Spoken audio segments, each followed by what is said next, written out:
in the gray stillness of a late autumn morning. Somewhere in the English countryside around the year 1215, a young couple sat beside a wooden table. There was no priest, no flowers, no music, just bread, ale, and a quiet promise spoken in a vernacular tongue. They were, by the standards of the church, now married. But had they followed the rules? And whose rules, exactly? To understand medieval marriage, you must first accept that no one in medieval Europe agreed on what a marriage was. Not the nobles, not the peasants, and certainly not the church.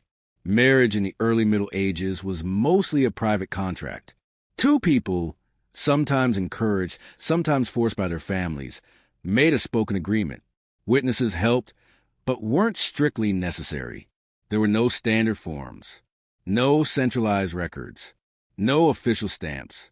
For centuries, the Catholic Church had virtually nothing to do with it. Love was irrelevant. Wealth and land? Extremely relevant. By the 12th century, the Church began to formalize marriage rules, and these rules were deeply influenced by theology, canon law, and obsession with consanguinity, blood relation. The Fourth Lateran Council in 1215 famously banned marriages within 4 degrees of kinship. This wasn't just siblings or first cousins. It included second and even third cousins. For illiterate peasants with no birth records, this rule was nearly impossible to follow. But breaking it could result in excommunication or annulment. The Church's reasoning? Christian purity, original sin, and a desire to regulate reproduction. In practice, nobles often ignored the rules or requested retroactive dispensations from the Pope in exchange for influence or coin. The Church eventually settled on a definition of valid marriage, verba presenti, a mutual declaration in the present tense. If a man said, "I take you as my wife," and the woman said, "I take you as my husband," and both parties were of age, unmarried, and willing, they were, by canon law, married. This meant you could be married without witnesses, even without intending to be. In one case recorded in England, a couple was overheard flirting in a field, and the man jokingly said, "If I call you my wife, will you have me?" The woman responded, "Only if you are true." A court ruled this to be a binding marriage. This caused chaos. Secret marriages became common, sometimes resulting in bigamy or inheritance disputes. The Church tried, unsuccessfully, to limit this with bans, public declarations of intent to marry, and by requiring clergy to bless the union. But still, the spoken word reigned supreme. Marriage among the nobility was about land and lineage, not romance. Daughters were pawns in political alliances. Sons were often forced into celibacy if they were not needed as heirs. Marriage could occur before puberty, with consummation delayed until the child matured. Betrothals were as binding as actual marriages. For the poor, survival mattered more. Marriages were informal and often went unrecorded. As long as the couple cohabitated and acted as man and wife, they were generally accepted by their village, if not always by the Church. By the 13th century, the Church began to push harder for control. Marriage became a sacrament, infused with divine grace. This gave the Church new authority, but also new headaches. Priests were required to investigate kinship claims. Bishops had to settle disputes. And annulments became political tools. Despite efforts, many people continued marrying in their own way. In Scotland, hand fasting remained popular, an ancient Celtic tradition of temporary or trial marriage. In parts of France and Italy, clandestine marriages remained common even into the 1500s. England, marriage could be performed on the church porch, symbolizing a public event, but many still married in fields, inns, or even under trees. Germany, dowries were strictly negotiated, with detailed inventories of pigs, cloaks, and tools. Italy, some families held marriage auctions to pair off daughters of similar wealth. France, priests complained of bedroom weddings, where declarations made in private were later used to claim legal rights. Because marriage was defined by spoken words, disputes often arose. Witnesses could testify that they had heard the vows, or not. Rings were helpful but not required. In some regions, couples exchanged belts, girdles, or daggers instead of rings. Written contracts, when they existed, were more about property than affection. Consummation was important but not essential. In fact, A marriage could be valid without consummation if the proper words have been spoken. However, lack of consummation could be grounds for annulment, especially if impotence could be proven. This led to a bizarre set of courtroom proceedings where men were asked to demonstrate arousal before clerics. In some cases, wives testified to their husband's inability with anatomical descriptions. The line between sacred union and legal absurdity grew thinner. As church law developed, so did canon lawyers, experts in marriage doctrine. These men traveled Europe, resolving disputes, codifying rules, and establishing a pan-European legal framework that would outlast many kingdoms. Marriage law was one of the earliest examples of supranational governance in Europe, where a common court system, guided by shared theology, bound diverse cultures under one framework. Yet, at the village level, many couples still just muttered vows and hoped for the best.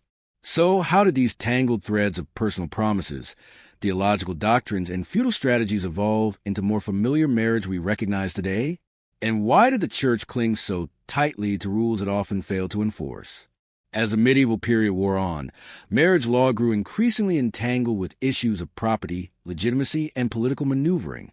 What had once been simple promises became the battleground for dynasties, the target of papal reformers, and the subject of whispered scandals that could bring down nobles or elevate them to thrones. Perhaps the most practical reason for regulating marriage was to determine inheritance.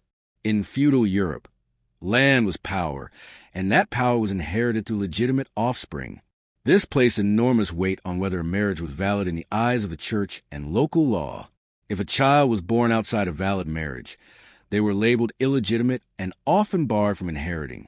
Lords and monarchs manipulated marriage law to delegitimize rivals or unwanted heirs. Annulments were sometimes used to disown entire bloodlines. Example: the Plantagenet kings of England frequently interfered in the marital arrangements of their nobles to keep land from becoming too consolidated. By the 14th century, ecclesiastical courts became overwhelmed with marital cases. These range from accusations of secret vows made years prior, disputes over dowries, claims of impotence or forced unions, annulment requests by powerful patrons. These cases generated massive amounts of written documentation, often in Latin, and introduced legal concepts that still influence modern family law. Some courts even had bed inspectors, appointed to ensure a marriage had been consummated. Evidence was sometimes accepted from stained linens or midwives' testimonies. The higher the social status, the more complex the marriage politics became. Royal marriages required papal approval for annulments, often for reasons that had little to do with love or kinship. She married King Louis VII of France in 1137. After 2 daughters and no sons, Louis sought annulment on grounds of consanguinity. They were third cousins. The Pope approved it. Shortly after, Eleanor married Henry Plantagenet, who became King Henry II of England, shifting a massive chunk of land from French to English control. This single marriage decision helped shape hundreds of years of Anglo-French warfare. While kings and queens used marriage law as political currency, peasants used it for survival. In many rural courts, we find records of women, especially widows, using church law to assert their marital rights. Some fought for inheritance after secret marriages. Others accused men of making false promises of marriage to obtain sexual favors. Women could also demand restitution or recognition, dragging reluctant partners before local tribunals. These women weren't always successful, but their stories reveal how even the poorest members of society engaged with legal concepts of consent and contract. In some regions, particularly parts of Eastern and Central Europe, the line between elopement and abduction was thin.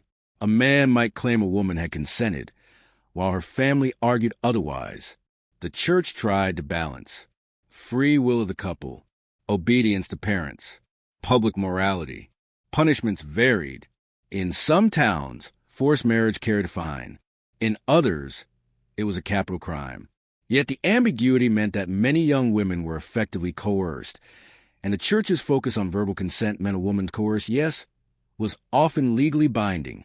For women who did not wish to marry, or whose families could not afford a dowry, the convent was both a prison and a haven. Some women volunteered to become nuns to escape unwanted suitors. Others were forced into cloisters by parents trying to protect inheritances or avoid scandal. Once inside, escape was nearly impossible. Vows were considered sacred and binding. Yet some women, especially in Italy and France, used convents to gain education, authority, and even literary influence. Abbesses often wielded considerable power within their domains. In towns and cities, particularly in late medieval Europe, marriage became intertwined with economic survival. Many trades required a man to marry before joining a guild or starting a business. A wife could run the shop in her husband's absence, teach apprentices, manage the books. Marriage was less about romance than about creating a functional business unit. Widows were often allowed to keep their husband's guild membership and continue the business, sometimes remarrying quickly for continuity. By the 13th and 14th centuries, the church doubled down on public ceremonies. Parish priests were encouraged to read the band's public announcement 3 weeks before the wedding, perform the wedding on the church porch in front of community, record the marriage in a parish register, though these weren't consistently kept until the 16th century. These reforms were designed to prevent secret marriages, bigamy, fraudulent inheritance claims. But again, they were often ignored, especially in remote villages where priests visited only a few times a year. As literacy spread in the 15th century, marriage contracts began to shift from oral promises to written documents. This transformed the role of the notary, the expectations of family involvement, the ability to challenge or prove a marriage in court. In Italy, urban families began drafting multi-page marriage contracts detailing dowries, inheritance expectations, contingency clauses. In England, marriage deeds became increasingly common among merchants and tradesmen. This paper trail meant that future disputes could be settled in court, not hearsay. But it also increased the complexity of the marital relationship and its vulnerability to legal manipulation. In parts of Hungary, it was tradition to step on the bride's foot during the vows to assert dominance. In early medieval Scandinavia, bride prices were common, and marriages often began with a shared meal and exchange of swords. In Castile, Spain, bed ceremonies involved public placement of the couple in a bed by their family members, symbolic of consummation, even if none occurred that night. As the medieval era drew to a close and Europe moved toward modernity, marriage was no longer a mere promise. It was becoming an institution. But what happened when the Reformation shattered the church's hold on marriage law? The closing centuries of the medieval era were not gentle. War, plague, reform, and intellectual upheaval broke apart many of the institutions that had defined European life for centuries. The church, once the unrivaled arbiter of marriage, was about to lose its monopoly.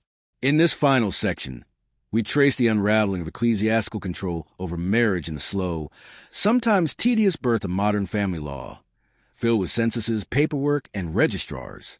When Martin Luther nailed his 95 Theses in 1517, he didn't directly attack the sacrament of marriage, but the shockwaves of Protestant Reformation reached it nonetheless. Reformers rejected many elements of Catholic doctrine, and among them was the idea that marriage was a sacrament administered by the Church. Instead, Luther and others argued that marriage was a civil contract, a worldly affair better handled by local authorities than celibate priests. Marriage ceremonies moved out of churches in many Protestant regions. The requirement for priests, banns, and sacraments was removed. Civil authorities took over record-keeping and legal adjudication. Divorce, previously almost impossible under Catholic canon law, became permitted in some Protestant territories. This shift created a dual system in Europe. In Catholic regions, marriage remained a sacrament under canon law. In Protestant territories, it became a civil contract, subject to state control. As marriage became increasingly bound to legal rights, states began to formalize and centralize marital records. In England, post-Reformation marriage still required religious ceremony, but the 1653 Marriage Act, briefly under Cromwell's rule, required civil registration. In France, under Napoleon, the Civil Code, 1804, introduced compulsory civil marriage before any religious ceremony. In Germany, the Kulturkampf of the late 19th century mandated civil marriage in opposition to Catholic dominance. Governments now kept marriage certificates, witness statements, and sometimes financial disclosures. This bureaucratic move meant marriage was easier to enforce, easier to tax, easier to dissolve, though divorce remained controversial for centuries. In medieval Catholic Europe, divorce was virtually non-existent. Only annulment, a declaration that a valid marriage never occurred, was possible. The Protestant Reformation cracked that wall open. Luther and Calvin permitted divorce under specific conditions, such as adultery, abandonment, abuse in rare cases. But divorce remained socially scandalous, legally complicated, often reserved for wealthier individuals who could afford lawyers and court costs. In England, it wasn't until 1857 that a secular divorce court was established. Even then, a man could divorce for adultery alone, while a woman had to prove adultery plus cruelty or desertion. In response to Protestant reforms, the Catholic Church doubled down. At the Council of Trent, 1545 to 1563, new rules were declared. Marriage must be officiated by a priest. There must be 2 or more witnesses. Bans must be published. The marriage must be recorded in parish registers. This was an effort to clamp down on clandestine marriages, prevent false claims of union or paternity, reassert church authority. Ironically, these reforms brought Catholic practice closer to Protestant bureaucracy, though the theological underpinning remained different. As the early modern state matured, paperwork became power. By the 1700s, governments across Europe required registration of marriages in official books, proof of age and identity, parental consent for minors, legal witnesses.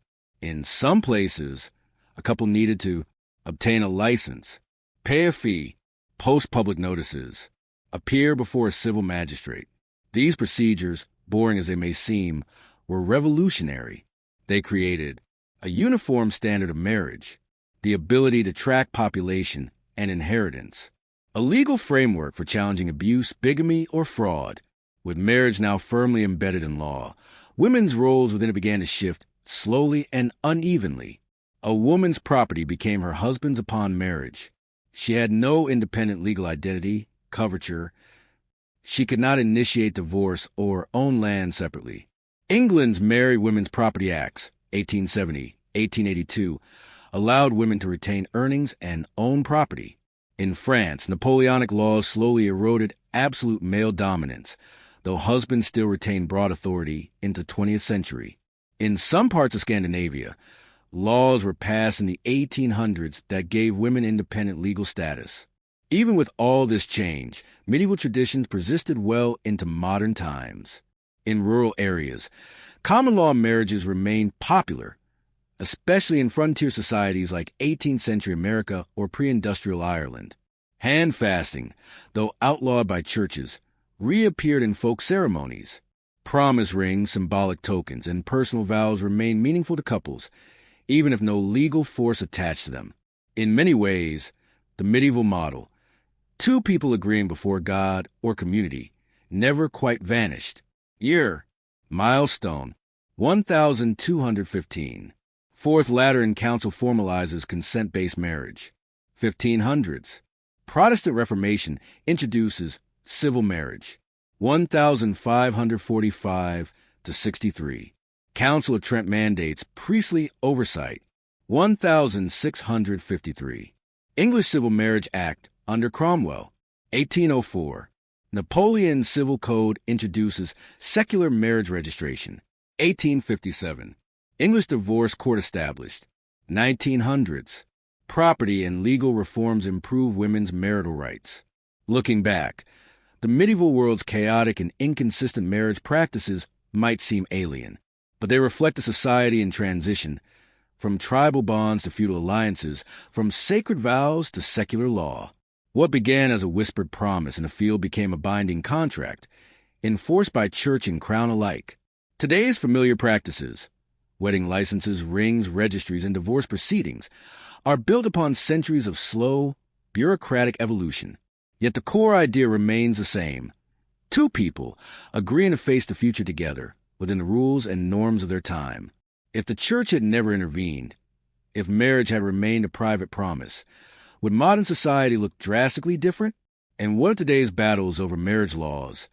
Do they echo these centuries-old debates? It is the year 1142. The Seine River glistens under the pale winter light. The air inside the scriptorium of the Abbey of St. Victor is cold enough to frost the ink. You sit at a slanted wooden desk, your fingers aching, eyes stinging from candlelight. You have written the same Latin sentence 3 times already, and you'll write it again. And again. Welcome to the life of a medieval scribe in Paris. But how did you end up here? And what did it take to become a man of the quill in one of Europe's intellectual capitals? By the mid-1100s, Paris had become a magnet for scholarship. Monasteries, cathedral schools, and the budding University of Paris were beginning to shape what would become Europe's scholastic tradition. But books, whether theological treatises, legal texts, or scientific commentaries, did not appear out of thin air. They had to be copied, carefully, laboriously, by hand. The scribe was the essential mechanism in this machine of medieval knowledge. Not a scholar, not an author, but something just as crucial, a human printing press. There were generally 2 routes to becoming a scribe. Monastic route. Boys entered a monastery as oblates, dedicated by their families to religious life. They learned basic Latin, reading, and writing, skills that were not widely available to commoners. Secular route. In growing cities like Paris, cathedral schools trained clerks, many of whom were not monks.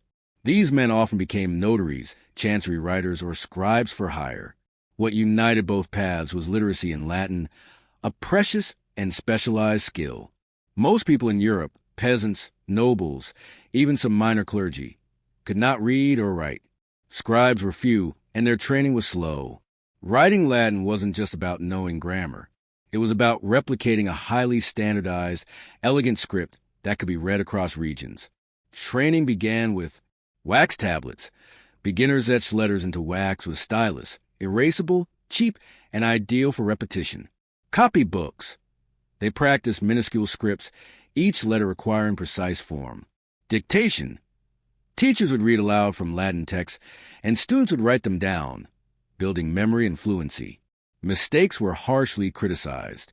A single error in a copied gospel could be considered a spiritual failing. Neatness was next to godliness. A scribe's life revolved around his tools. Quills, carved from goose or swan feathers, often hardened with heat and cut to precise angles. Ink, made from oak galls, iron salts, and gum arabic, boiled and strained for consistency. Ink could freeze in winter. Parchment, animal skin, usually sheep or calf. Smooth, expensive, and unforgiving. Mistakes had to be scraped off with a penknife. Ruler and stylus.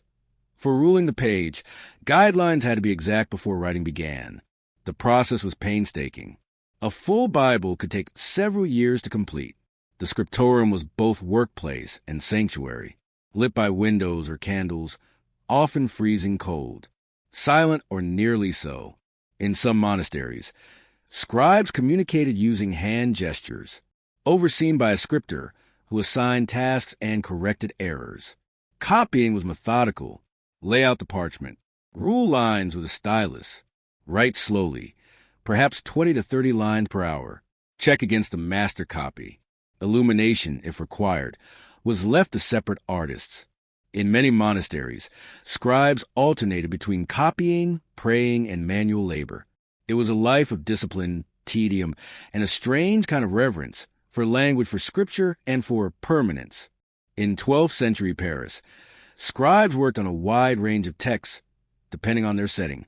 The Bible, especially Psalters and Gospels, lives of saints, hagiographies, commentaries by church fathers, liturgical texts, legal texts, canon and civil law, philosophical works, Boethius, Aristotle via Arabic translations, grammar books, sermons and theological debates. The growth of universities meant that students needed books, especially multiple copies of core texts. This drove the emergence of pietious systems, where parts of books were rented out and copied by multiple scribes simultaneously. The pace of knowledge was slow but quickening. Some scribes remained laborers of the pen their entire lives. Others used their skills to enter universities, join chancelleries, or become teachers. In rare cases, scribes left marginal notes so insightful that historians today study them as proto-scholars. These notes could include critiques of the copied text, commentary on errors, personal reflections. It is cold today and my hand is stiff. Such marginalia remind us, even in the most rigid structures, human voices found ways to express themselves. Mistakes were inevitable, but rarely tolerated. A dropped letter could change doctrine, mislead a reader, result in the destruction of the page. Correcting errors involved scraping the ink off with a knife, rewriting entire sections. In extreme cases, starting over weeks or months of work lost. Some scribes left humorous and desperate colophons at the end of long texts. Let the reader not blame the scribe, for the day was long and the ink was poor. How did the humble, cold, and overworked scribes of medieval Paris help shape the intellectual explosion that followed? And what happened when their work met the roaring arrival of print?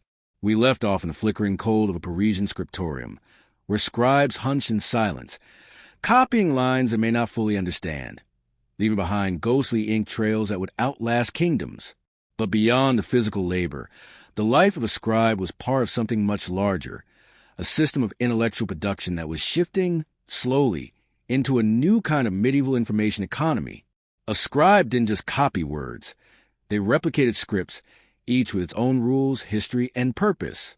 Carolingian minuscule, 800s, 1100s clear, rounded, and legible, revived by Charlemagne's court to bring consistency across texts. Still used in religious manuscripts into the 12th century. Proto-Gothic script, 1100s thicker strokes, tighter spacing, and more angular forms. A bridge between older Roman styles and the emerging Gothic aesthetic. Textualis, Gothic script dominant by the late 1100s. Dense, ornate, with compressed letters and minimal spacing. Efficient for saving parchment, but harder to read. Cursive and notarial scripts, used in letters, contracts, and urban chancelleries. Fast, functional, often sloppy. Each style reflected regional variation, functional need, and cultural preference. For scribes, learning a script wasn't just about beauty. It was about matching expectations. An English monastery might use Caroline minuscule for clarity. A Parisian university might demand compact textualis to cut costs. In the 12th century, writing conventions began changing dramatically, often unnoticed by the scribes themselves. Word spacing. Early Latin manuscripts ran words together, scriptio continua. By the 1100s, spacing was becoming common, making text more readable. Punctuation. Scribes began using punctus elevatus, winky face, and other marks to indicate pauses and intonation, critical for reading aloud. Abbreviations. To save space, common Latin phrases were shortened. Dominus became DNS. T became a Tyronian note. Quot became QD. Abbreviations required special training to decipher. Even today, medievalists use abbreviation dictionaries to decode scribe shorthand. This slow evolution of formatting fundamentally changed how people read, from oral to silent, from communal to individual. It was a quiet but radical shift as the University of Paris grew. So the demand for books, the traditional monastic model, one scribe, one book, many months, was no longer enough. Enter the Picia system, a medieval innovation in book copying. The university retained master copies of essential texts. These were divided into Picia, sheets or sections. Students or commercial scribes rented a Picia, copied it, then returned it. Multiple scribes could copy different sections simultaneously, speeding up production. This was not mass production in the modern sense, but it was a proto-industrial workflow, one of the first of its kind in Europe. With increased urban literacy and university expansion, lay scribes emerged, men and a few women, who worked outside the monastic system. Some were attached to cathedrals, legal courts, royal chancelleries. Others were freelance, offering services to scholars, students, merchants, and minor nobility. Legal contracts, wills and deeds, guild records, letters and petitions. Textbooks, these secular scribes needed. Legal knowledge, multilingual ability, Latin plus vernacular, speed, and accuracy. They rarely had the quiet dignity of monastic life, but they had mobility, income, and growing status. As the administrative machinery of kings expanded, literate clerks became essential. Many scribes entered. Chancelleries, royal secretariats, ecclesiastical courts, embassies, and diplomacy. These roles demanded not just copying, but composing, editing, and interpreting official texts. In some cases, scribes became powerful bureaucrats. A skilled clerk might rise to become a royal advisor or bishop. Scribes were no longer invisible. They were becoming the nervous system of growing states. While scribes aimed for accuracy, errors in editorial decisions were unavoidable and sometimes intentional. Faithful copying aimed for word-for-word reproduction, common in biblical and legal texts. Corrective copying fix obvious mistakes or improve language. Creative copying add marginal commentary, glosses, or new interpretations. Some scribes silently censored controversial passages. Others inserted local names, updated spellings, or translated Latin into the vernacular. This raises critical questions. Were scribes neutral? Were they editors? Were they authors? The line blurred, especially in university environments where scholars became scribes and vice versa.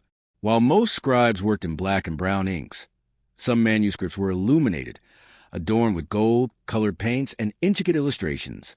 This required illuminators, artists, binders, vellum preparers. Manuscript production was a team effort.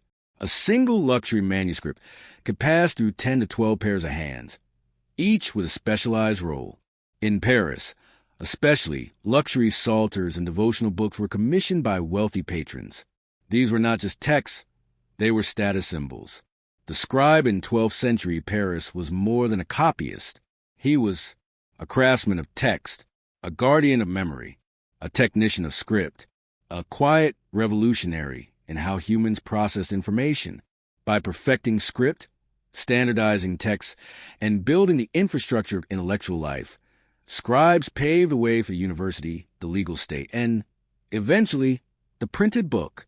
But what happened to the scribe when Gutenberg's press rolled into Mainz a few centuries later? Could centuries of skill survive the brute force of metal type? The flickering candlelight that once illuminated scribes' desks would, over the next centuries, be outshone by a much more blinding invention, the printing press. To many, it seemed like a death sentence to the world of parchment, quills, and whispered Latin dictation. But the truth, as it often is in history, was more nuanced. The scribe did not vanish overnight, and in some places he never truly disappeared. Around 1440, Johannes Gutenberg of Mainz created something quietly world-altering, a movable type printing press. His invention allowed rapid reproduction of texts, near-perfect copies, reduced labor costs, lower prices for books. In contrast to a scribe who might take a year or more to copy a single Bible, Gutenberg's workshop could produce hundreds within a few months. First major printed book, the Gutenberg Bible, 1455. Text spread rapidly. Legal, theological, scientific, vernacular. Print shops sprang up across Europe. Cologne, Venice, Paris, Nuremberg. The age of print had begun. But the printing press did not instantly erase the scribe. Cost of entry, a press type, and paper required capital. Rural monasteries couldn't afford it. Scriptorium inertia, monasteries had trained scribes for centuries. Changing systems takes time. Prestige. Manuscripts were still considered more elegant, especially among nobles. Customization, illuminated text, marginalia, and tailored formats still required hand labor. Language barriers. Many early presses focus on Latin. Scribes still produce vernacular or local dialect texts. In Paris, scribes continued working well into the 1500s, especially for private letters, legal petitions, marriage and baptismal records, artistic commissions. The profession declined, but it evolved. Far from disappearing entirely, many scribes adapted to the print revolution.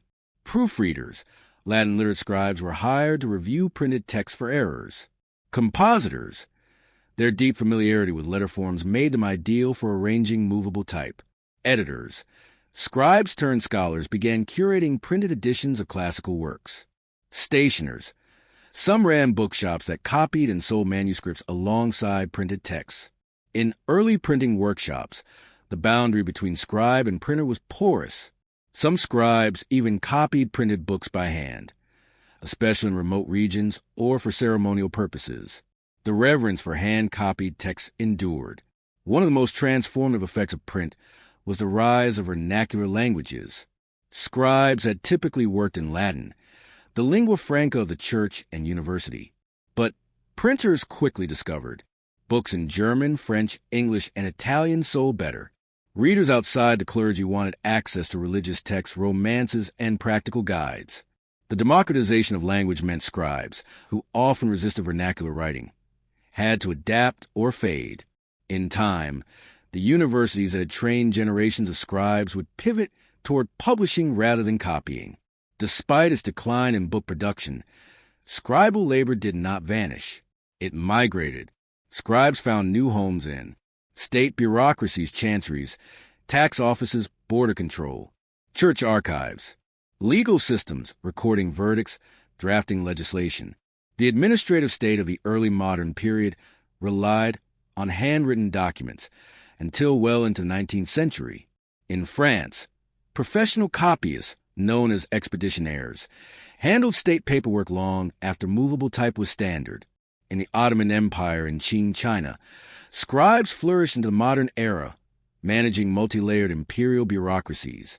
The quill, it turned out, had more lives than expected. As print became the norm, hand-copied manuscripts acquired new value. As art objects, admired for illumination and calligraphy. As historical artifacts, linking scholars to lost or altered texts. As gifts of status, commissioned by royalty and aristocracy. Even today, some monasteries, e.g., St. John's Abbey in Minnesota, train scribes to copy religious texts by hand, a discipline of reverence and stillness. The act of writing became not necessity, but ritual. The medieval Parisian scribe, anonymous though he may have been, left an indelible mark on history. He preserved the Bible line by line, the philosophy of Aristotle, retranslated through Islamic Spain, the legal codes of emperors, the writings of saints, mystics, and madmen alike. Without scribes, there is no Middle Ages as we know it, no scholasticism, no Renaissance, no archives to explore. Their work, painstaking and quiet, built the scaffolding of modern knowledge. What does it mean to labor in obscurity for a purpose you may never see fulfilled? Our digital tools today, autocorrect, instant print, AI transcription, build upon the slow toil of those who dip quill into ink by candlelight?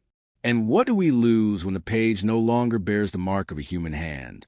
It is the year 921 AD, and somewhere in the cavernous halls of Constantinople's great palace, a bureaucrat scratches at a wax tablet with a stylus. He pauses, dips his head in thought, and then records a grain requisition from Thessaly. Nothing extraordinary, nothing anyone would remember. But that single entry, like thousands made each day, was a cog in the vast, grinding mechanism of the Byzantine administrative machine. The Byzantine Empire, the eastern continuation of Rome, may be remembered for its gilded mosaics, court intrigues, and epic sieges. But behind its golden domes was an army of clerks, secretaries, archivists, and protocol enforcers who kept the empire running in silence for over 1,000 years. This is their story. Tedious, complicated, unglamorous, and essential. When the Western Roman Empire collapsed in the 5th century, the Eastern Roman Empire, what we now call Byzantium, survived and evolved. And with it survived something else, bureaucratic obsession. Constantinople inherited Roman law codes, a tradition of imperial documentation, complex taxation systems, civil service titles, and ranks that went back to Caesar. While the West crumbled into feudalism and oral contracts, the East built filing systems. The Byzantine bureaucracy was composed of several key departments, oversaw correspondence from the emperor, managed petitions from across the empire, employed notaries, archivists, and copyists, specialized administrators with names like Logothete of the Drome, Foreign Affairs, Logothete of the Genican, Finance, Logothete of the Stratiaticon, Military Payroll, controlled documents, budgets, and policy. Secretaries and scribes across imperial departments, often operated in silence, valued for discretion. Some served in courtrooms, others in provincial offices. These weren't dusty scribblers. They were career officials trained from youth, highly literate in Greek and Latin, and often more stable than the emperors they served. Documents in Byzantium weren't just written. They were wrapped in symbolism and ritual. Lead seals, bully, were affixed to official letters to certify authenticity. Colored inks denoted the status of the writer. Only the emperor used purple ink. Titles and addresses followed strict hierarchies. Getting the name wrong could insult an entire faction. Bureaucratic ritual was so embedded that entire books of protocol were written, such as the Ceremonias of Constantine VII, which described in exhausting detail who walked where during imperial processions, how many steps a foreign ambassador took before bowing, the exact order of court greetings. These weren't just ceremonies. They were administrative scripts, keeping peace among dozens of competing factions. To rule a vast empire from Constantinople required paperwork, or rather, parchment work. Every village, city, and island generated a stream of documents. Tax registers, land ownership titles, military recruitment lists, monastic donations, trade tariffs. Much of this was archived in imperial repositories, some so vast they required full-time librarians. The empire was glued together not by roads or armies, but by a continuous stream of records, transported via the Byzantine courier system, the cursus publicus. While most of the Byzantine population was illiterate, the bureaucratic class was not. Training began in childhood, often through church schools, monastic instruction, family apprenticeship in existing departments. A promising young man could enter imperial service and rise through a hierarchy of ranks and robes, from a humble chartulario's clerk to a protosecretus chief secretary. It wasn't glamorous, but it provided job security, exemption from military service, social mobility. Some bureaucrats even became emperors, such as Anastasius I, a former tax officer who ruled from 491 to 518 AD. Titles in Byzantium were more than honorifics. They were currency. Some examples: Protosecretus, first among the secretaries; referendarios, conveyor of imperial decisions; cartophylax, keeper of records; epitondesion, officer for petitions; Canicleophoros, bearer of the imperial inkstand. Even robes had meanings. A crimson belt could signify seniority. The wrong embroidery could end a career. The entire system was a language of power, understood only by insiders and guarded jealously. Byzantine emperors came and went, often violently, but the bureaucracy endured. When emperors were blinded, exiled, or murdered, the notaries still wrote. The empire's survival through centuries of civil war, invasions, religious upheaval was made possible in part by institutional memory. The bureaucracy preserved law codes, revenue streams, military assignments, diplomatic treaties. It was less a group of people than a self-replicating structure, able to adapt to regime changes with quiet persistence. What does it mean when an empire's soul lies not in its emperors, but in its clerks? When the real continuity isn't found in thrones or battles, but in wax seals and tax ledgers? And how long can an empire survive on silence alone? If the Byzantine Empire was a clockwork machine of politics, piety, and intrigue, then the bureaucracy was a set of tiny, unseen gears turning behind every decision, every battle, every church construction and imperial edict. In this section, we descend deeper into mechanics, tedious, precise, essential, of how Byzantium survived as an empire not by sword, but by signature. Few things motivated the Byzantine administration more than the efficient collection of taxes. This wasn't simply about wealth. It was about control. The empire needed grain for Constantinople's population, gold to pay the army, silver for diplomacy, oil and wine for monasteries and clergy. To accomplish this, Byzantium developed a tax system of remarkable sophistication, drawing upon centuries of Roman precedent. Land tax, Talonia Giorgio, based on land size and fertility, required frequent measurement and surveys. Head tax, Capnican, literally hearth tax, charged per household unit or dwelling. Trade tariffs, levied on goods moving in and out of ports. Commutation taxes, payments made in lieu of service, especially by soldiers or corvée laborers. Clerks meticulously recorded every payment, exemption, and complaint, each logged in dry, formal prose, stored in imperial archives in the capital and provinces alike. Every landowning peasant in Byzantium had an entry in a canonion, a district ledger that listed the amount of land they held, its estimated yield, the taxes due, any arrears, missed payments. These lists were constantly revised. Scribes were sent from Constantinople into the provinces, often accompanied by soldiers or tax inspectors. It was dangerous, thankless work. Many clerks were beaten, bribed, or even killed by resentful locals. Yet the work persisted. The Byzantine state was one of record-keeping excess. Every edict, census, and diplomatic correspondence was preserved in scrolls, codices, wax tablets, papyrus in earlier centuries. These were stored in chartophylakia, archive rooms guarded by specially ranked officials known as chartophylates. Ironically, the volume of records made it difficult to find anything. There are accounts of emperors' decisions being lost in the archive, only to resurface years later. Still, the principle remained. The empire remembered everything, even if no one knew where it was filed. Byzantine diplomacy was famed for its subtlety, patience, and attention to etiquette. Much of this was due to the bureaucrats who choreographed diplomatic engagements. A visiting ambassador might receive a translated copy of a previous treaty, a ceremonial title, e.g., friend of the emperor, a seat in a specific row at an imperial banquet. Behind the scenes, officials compared genealogies, ranks, and court precedents, consulting thick volumes of precedent. The real negotiation often occurred before word was spoken. Every document in Byzantium had layers of meaning beyond its text. A gold seal signified divine sanction. Red ink implied urgency. A folded corner meant internal circulation only. Even public readings of imperial decrees were scripted performances. Town criers wore uniforms. Decrees were often read twice, once in court Greek, once in the local vernacular. In this way, the state made itself visible, not through violence, but through procedural choreography. Despite their importance, Byzantine bureaucrats were often mocked in literature. Satirical works, such as Mazzari's Journey to Hades, depict bureaucrats as pompous, inefficient, obsessed with protocol. They were portrayed as men who shuffled papers while borders fell and cities burned. Yet this ridicule coexisted with respect.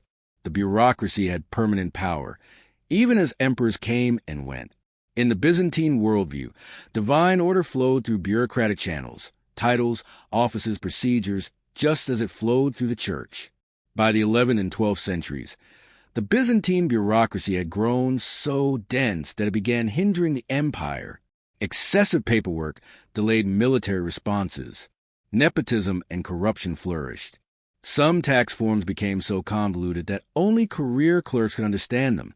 When the Fourth Crusade sacked Constantinople in 1204, many imperial archives were burned or looted. Even as Byzantium clawed its way back, under the Paleologan dynasty, its bureaucracy was crippled, clinging to rituals whose meanings were forgotten. It had preserved the empire for centuries. But by the 1400s, it could no longer save it. Even after the fall of Constantinople in 1453, Byzantine bureaucratic systems lived on in the Ottoman Empire, which absorbed and adapted many Byzantine office structures, in the Eastern Orthodox Church, which retained much of its administrative complexity, in Slavic states like Serbia and Russia, where Byzantine law codes were copied and modified. Even today, remnants of Byzantine ceremonial and record-keeping survive in Greek church protocols and Eastern European legal traditions. Was the Byzantine Empire ruled by emperors or by archivists? What happens to civilization when its memory becomes heavier than its will to act? By the 14th century, the Byzantine bureaucracy, once a towering, well-oiled structure, had become a relic of its own creation. Documents still flowed. Seals were still pressed. Titles were still exchanged. But the empire they represented was shrinking day by day, while its administrative language remained frozen in a past long gone. This final section examines the slow fade of the Byzantine bureaucratic machine, its strange endurance in post-imperial cultures, and the quiet question: can an empire die if its records are still being copied? In its prime, the Byzantine bureaucracy had been a system of balance and precision, designed to mediate power, administer justice, and extract resources. But by the 1300s, it had become top-heavy.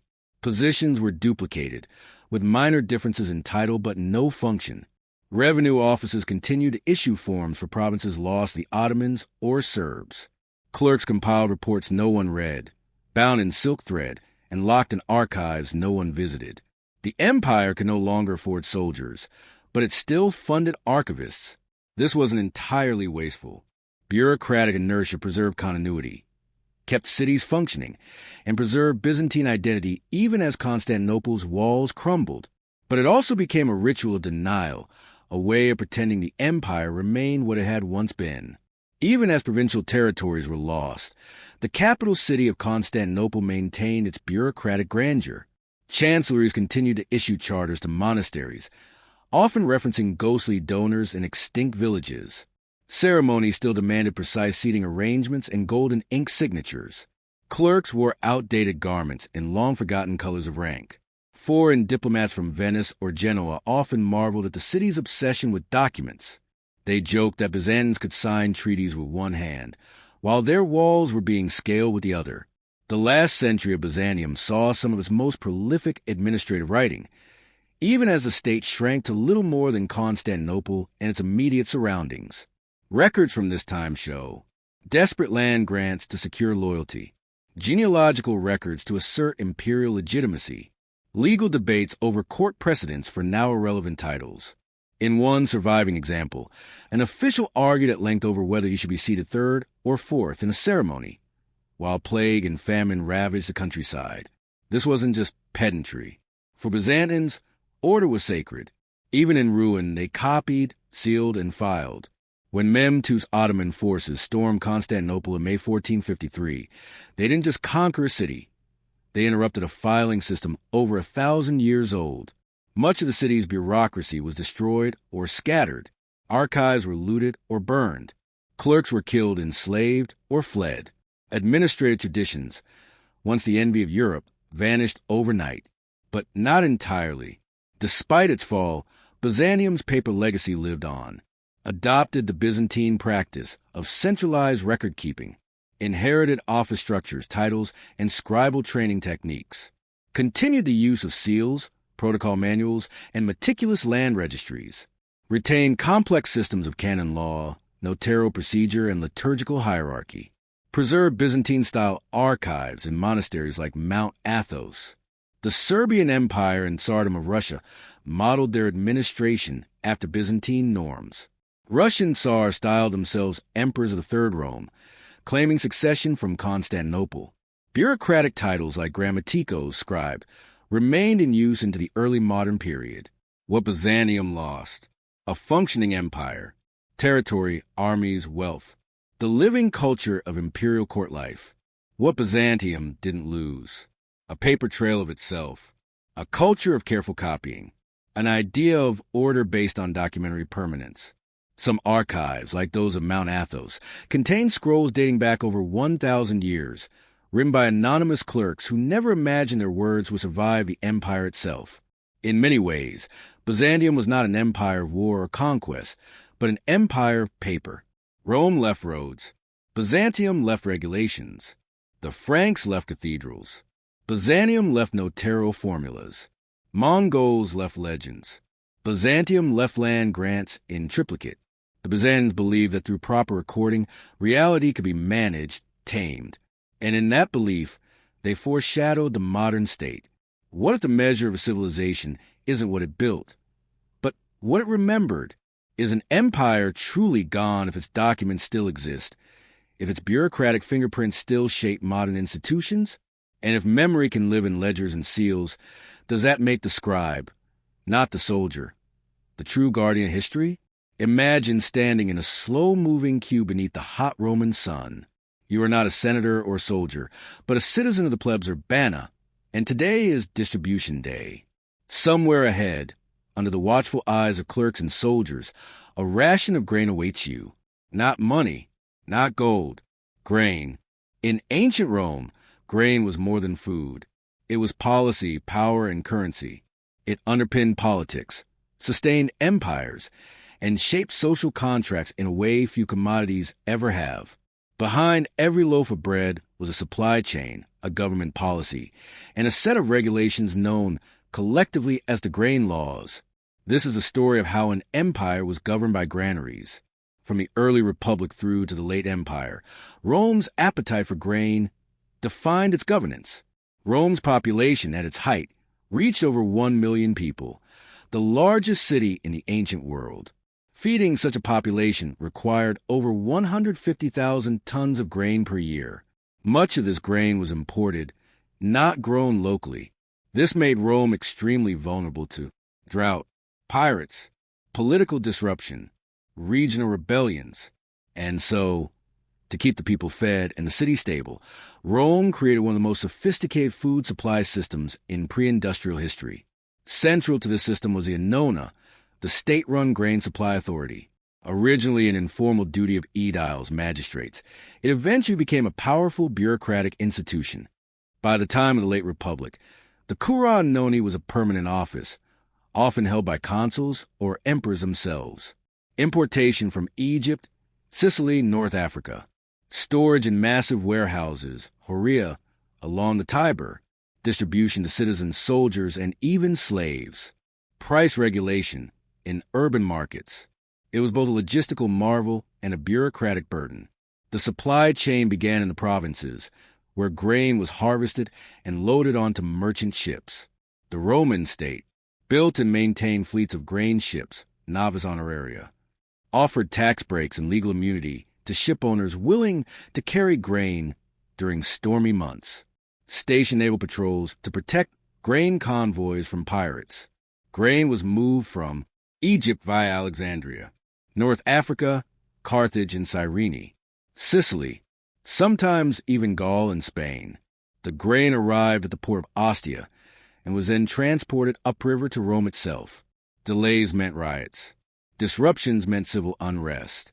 By the late Republic, c. 123 BCE, Rome began offering free or heavily subsidized grain to its poor citizens. This was known as a fermentatio, and it rapidly became a political necessity.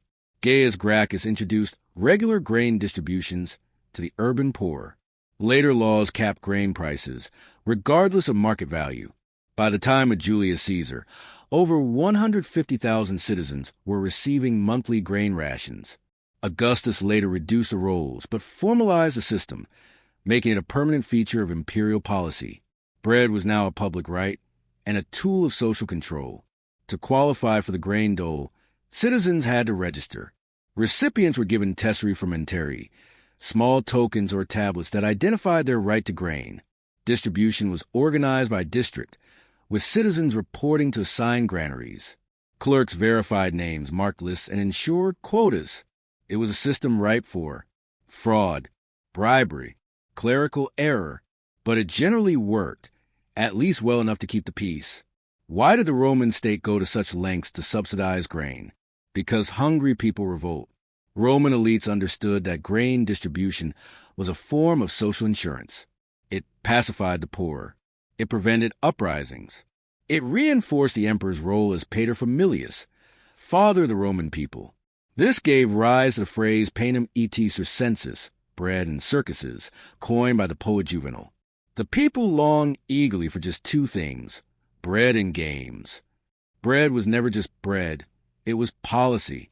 The success of the grain laws depended on effective storage.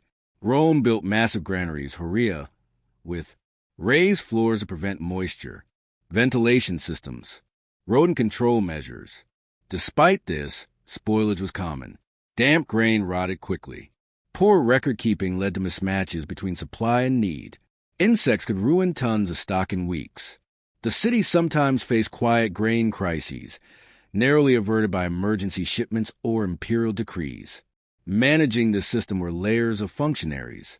Curators annoni, overseers of distribution. Prefectus annoni, the top official in charge of supply. Clerks kept lists, weighed grain, recorded names. Warehousemen controlled access to stores. Their job was not glamorous, but it was critical. Their failures meant hunger. Their precision meant peace. How did a civilization come to tie its survival so tightly to a single foodstuff?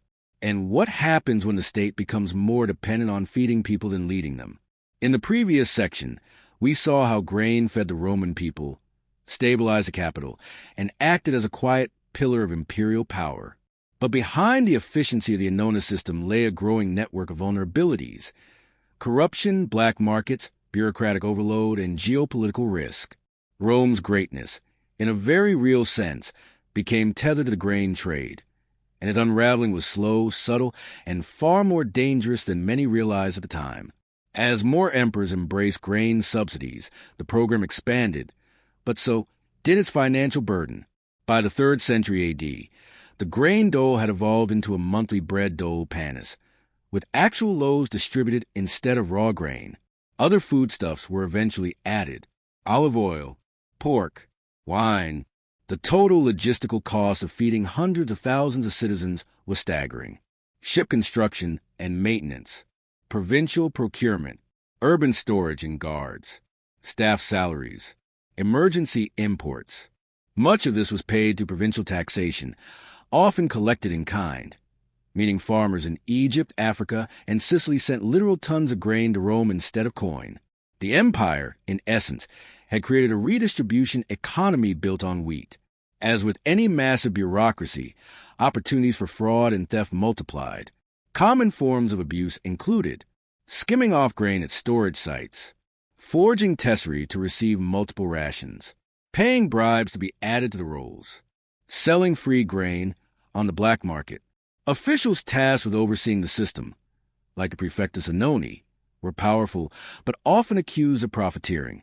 Archaeological finds near the Horia Galbae, a major granary in Rome, suggest that multiple scales and weights were used, some dishonest. Inspections existed, but enforcement was inconsistent. The fragility of Rome's food supply was not lost on its enemies. In times of war or unrest, grain shipments were among the first targets.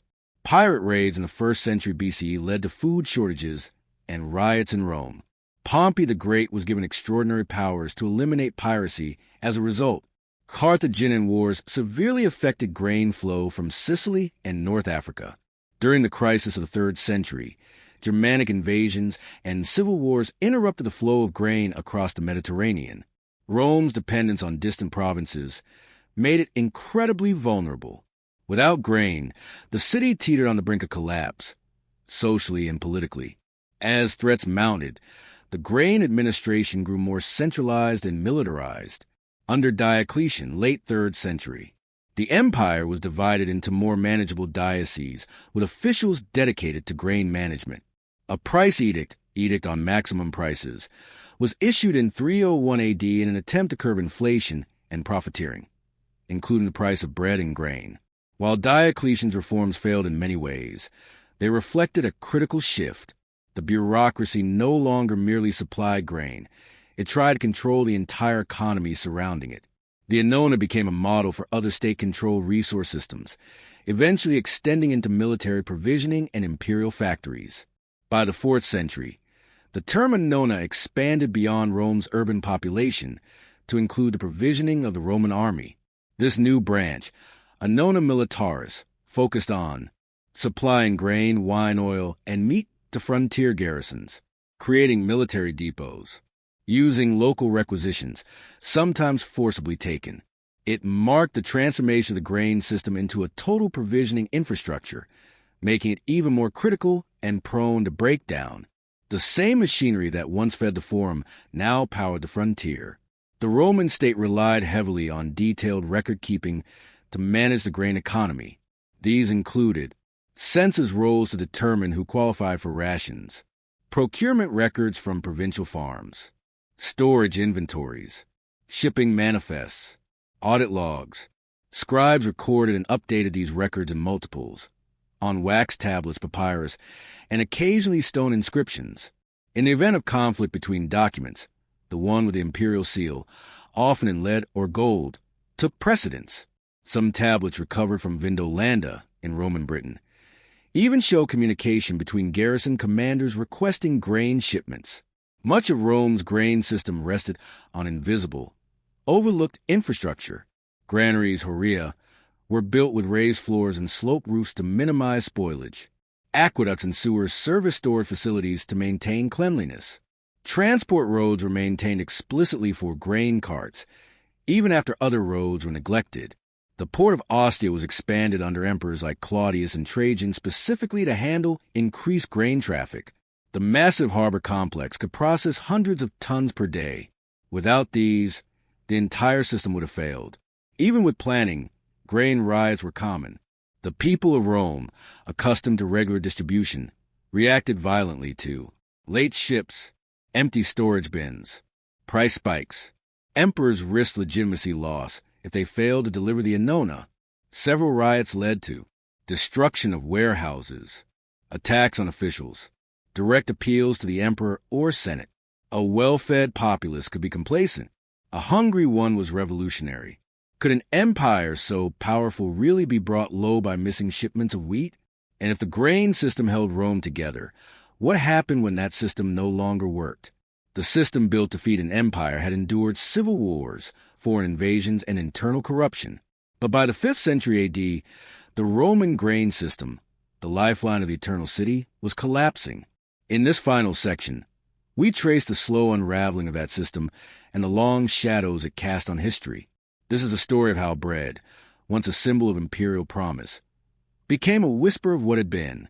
As the Western Roman Empire declined in the 4th and 5th centuries, so too did the infrastructure and bureaucracy behind the annona. Several factors converged. Loss of North Africa to the Vandals for 39 AD, Rome's most reliable grain source. Decline of the navy, exposing grain fleets to piracy. Invasions of Italy by Visigoths, Ostrogoth, and others, disrupting local administration. Diminishing tax base, making state grain purchases unsustainable. The result? Unreliable shipments, food shortages, and increasingly irregular distributions in Rome, where once grain moved on imperial timetables, now depended on emergency shipments, local landowners, or even private charity. In 468 AD, a failed military expedition to retake North Africa left the empire in financial ruin. Grain ships stopped sailing. The annona urbis, the lifeline of Rome, fell silent. By the time Odoacer deposed the last Western Roman emperor in 476 AD, the grain dole had effectively ceased to exist. No more tesserae, no more scales, no more free bread in the forum. The empire, at least in the West, no longer fed its people. The Eastern Roman Empire, Byzantium, however, maintained a modified grain system for centuries longer. Constantinople, though smaller than Rome, also relied on grain imports, primarily from Egypt. Emperors like Justinian kept grain flowing, though the system was more militarized and church-influenced than in classical Rome. Churches and monasteries increasingly took on the role of grain distributors, especially in famine years. But even in Byzantium, the grandeur of the old annona faded. The church replaced the state as the guardian of charity, and bread became a symbol of spiritual provision, not civic entitlement. Though the Roman dole ended, the idea of government responsibility for food never died. In medieval Europe, grain shortages often led to riots, popular revolts, price controls. Local rulers feared the moral authority of the loaf. If you could not feed your people, you had no right to rule. The shadow of the Roman annona haunted monarchs for centuries. Even today, bread prices are often flashpoints for social unrest. While the grain system vanished, its administrative techniques lived on. Record-keeping methods were preserved in ecclesiastical archives. Concepts of census-based provisioning influenced Islamic and Christian tax systems. The idea of centralized food policy remained foundational in urban governance. In the modern era, echoes of the annona appear in food ration cards, state welfare programs, emergency stockpiles, and price stabilization boards. Rome's grain bureaucracy never fully disappeared.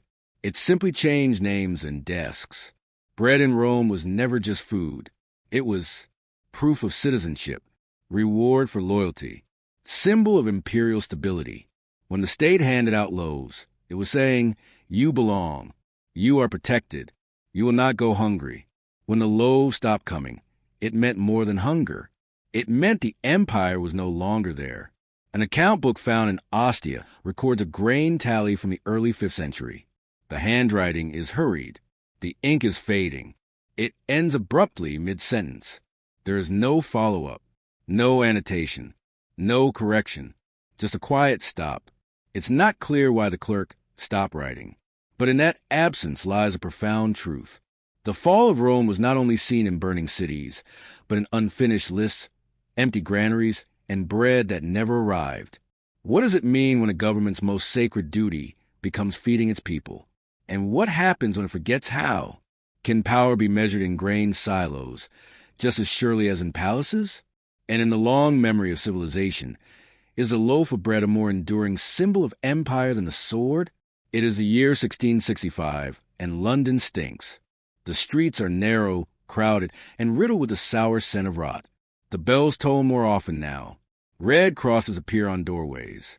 A government clerk scribbles into a parish ledger, while a watchman nails a notice to a door. The Great Plague has begun. Most people remember the horrors of plague, the boils, the panic, the death carts. But few recall the paperwork, the plague orders, memoranda, tally sheets, and neighborhood rules that sought to contain an invisible enemy with an arsenal of tedium. This is the story of how 17th century London tried to survive a biological crisis, not with medicine, but with forms, fines, and foot patrols. By the 1660s, London was a booming city of over 400,000 people, still recovering from the English Civil War and bracing under the rule of King Charles II. The city was densely packed, poorly drained, full of livestock and filth, ringed with makeshift suburbs. Disease was a regular visitor. But plague was different. Bubonic plague had last appeared in 1636. Now, nearly 30 years later, it returned, and this time the government would respond with a new weapon, administrative control. As the death toll began to rise in early 1665, the Privy Council issued a set of regulations known as the Plague Orders.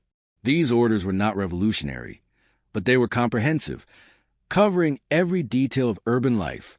Mandatory quarantine of infected households, posting a watchman at plague houses to prevent escape, prohibition of public gatherings, markets, and theater performances, restrictions on funerals and the handling of bodies, rules for the disinfection of goods and homes.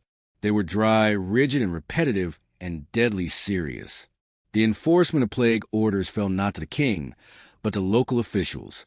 Parish clerks kept records of deaths and infections. Constables enforced quarantines and collected fines. Searchers of the dead, usually poor women, examined corpses to identify plague symptoms. Each parish, of which there were over 100, maintained daily death registers, lists of infected homes, quarantine enforcement logs. Paper became the medium of disease control. Officials worked with inkwells and ledgers while bodies piled up outside. Once a case of plague was identified, the household was sealed. A red cross was painted on the door.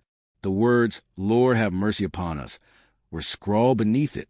The family was locked inside for 40 days. A watchman was posted outside, tasked with preventing escape and providing food. These watchmen were often poorly paid, corruptible, vulnerable to infection themselves. Quarantines were inconsistently enforced, leading to secret escapes, bribed watchmen, households hiding symptoms. Still, the system created the illusion of order amidst panic.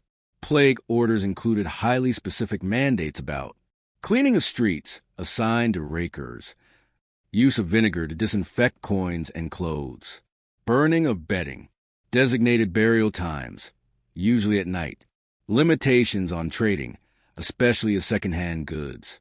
Peddlers, alewives, and bakers were required to avoid plague houses, wear cloth masks, sometimes soaked in vinegar, submit to inspections. The city's response was not medical, it was logistical. One of the most fascinating features of Plague-era London was the weekly publication of death statistics, known as the Bills of Mortality. Printed every week by the Company of Parish Clerks, these broadsheets listed causes of death, total deaths per parish, running tally of plague deaths, entries included, rising of the lights, teeth, fright, plague, 3,245. The bills were used to track the spread of disease, guide government policy, inform merchants and foreign envoys. They were primitive epidemiology and highly influential, even when inaccurate. Plague orders also restricted the movement and noise of the city. Bells were discouraged except for funerals. Public preaching was limited. Street performers were banned. At night, the city grew eerily silent. But behind the silence was a growing web of clerical surveillance. Searchers recorded symptoms. Watchmen submitted incident reports. Constables filed quarantine violations. Every home became a potential line item in the ledger of public health. Can a city survive a pandemic through paperwork alone? And what happens when the ones keeping the records begin to die too? In the summer of 1665, the smell of lime wash and vinegar couldn't mask the truth. London was dying. The plague orders remained in effect. The watchmen still guarded doors. The parish clerks still filled their ledgers. But the numbers kept climbing. This section explores how London's bureaucracy struggled to keep up with the scale of disaster. It is a tale of slow paperwork, reluctant record-keeping, overwhelmed officials, and the odd comfort routine in the face of annihilation. By July, the Bills of Mortality began reporting hundreds, then thousands of plague deaths each week. At its peak in September 1665, the death toll in London exceeded 7,000 per week. The Company of Parish Clerks, responsible for compiling the weekly tallies, faced a logistical nightmare. Deaths were underreported due to panic, misclassification, or fear of quarantine. Some parishes lost their entire clerical staff. Print shops producing the bills faced labor shortages. Data from outer suburbs became patchy or unreliable. Still, the bills were published week after week. They became both a tool and a ritual, read with dread in coffee houses and by city officials. Plague orders dictated how bodies were be handled. No funerals during daylight. No gatherings of mourners. Bodies to be removed within 6 hours of death, where possible. In practice, these rules collapsed quickly. London sexton staff, the grave diggers, were overwhelmed.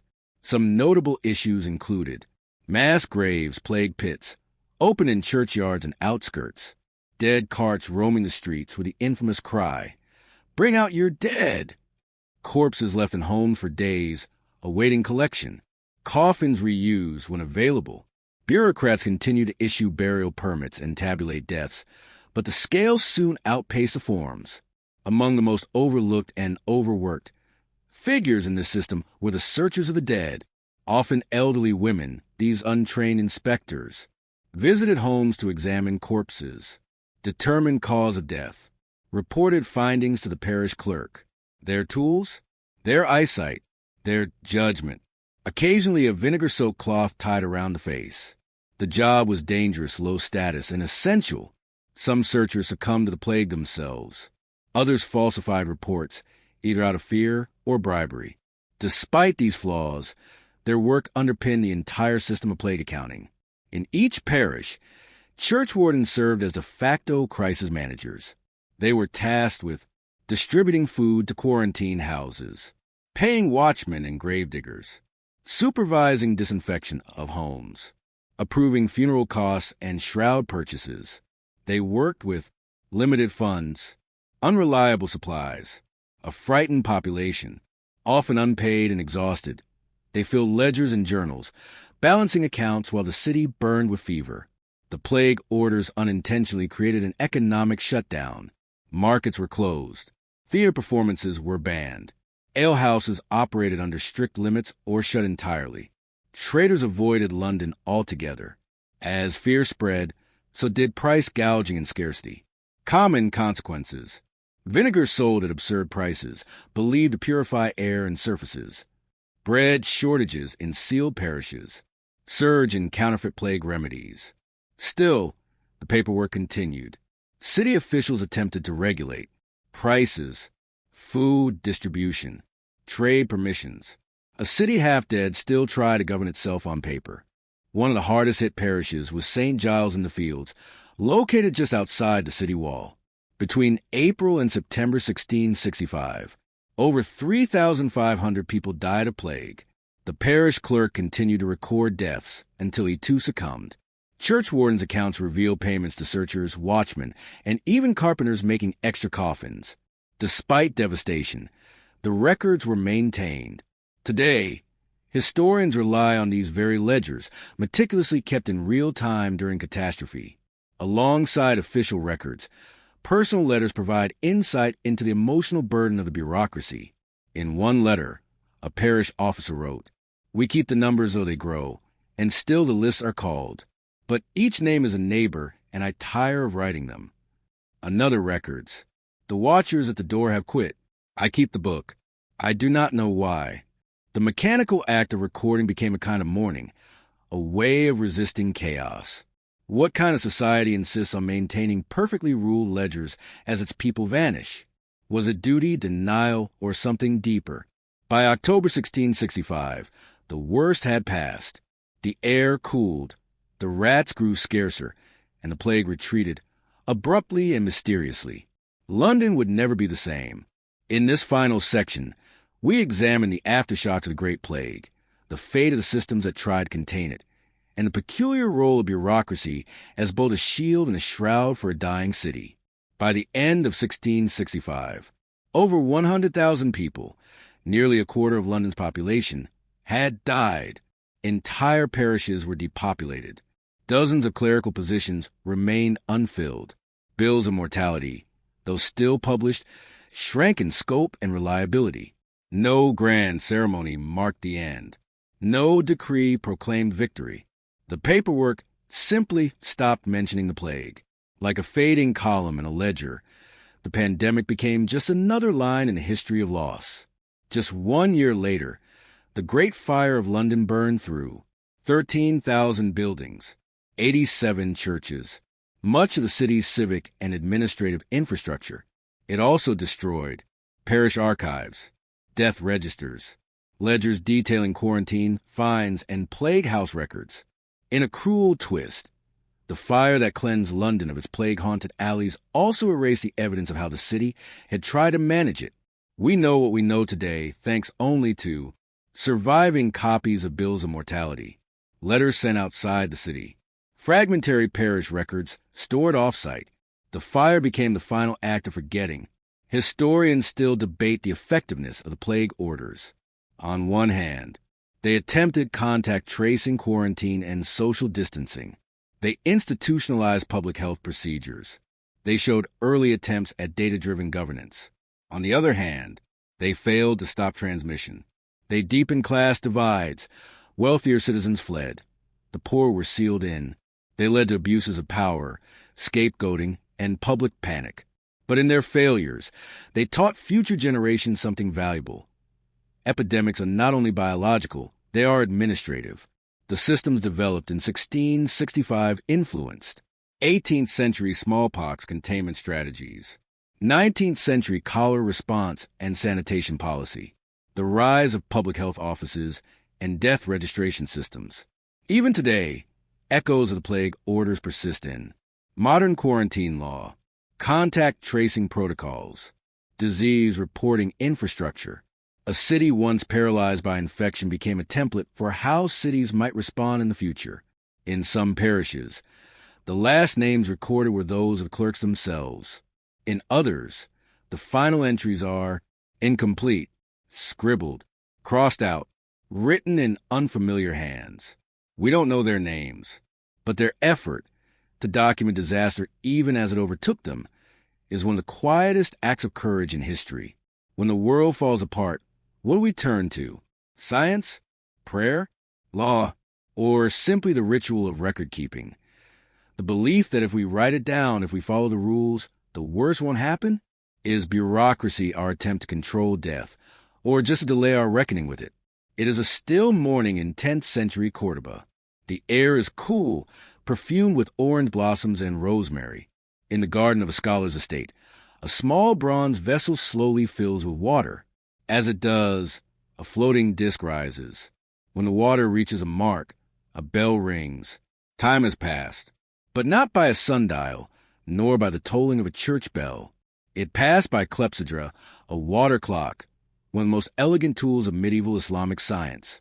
This is the story of time before mechanical clocks, a time shaped by water, precision, astronomy, and the bureaucratic needs of empire, hidden behind a layer of poetic silence.